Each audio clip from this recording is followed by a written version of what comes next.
হরিদাস দা, আরে এটা কি গো, গরম তেলে হাত দিয়ে ভাজছো? দেখো আজকে প্রায় 2 বছর বাদে এই হরিদাস দার দোকানে এসেছি। এই হরিদাস দা কিন্তু 2 টাকা থেকে ফুলুরি এবং 15 টাকায় মাটন কাটলেট বিক্রি করছে, তাই তো?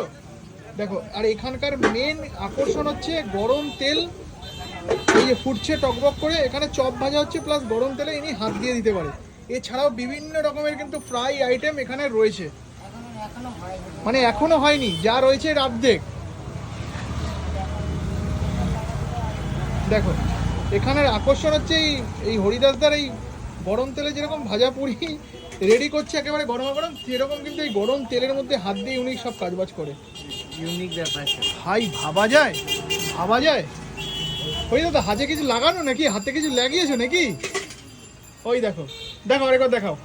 ও রে লাভলি, আমার কিছু বলার নেই। দেখো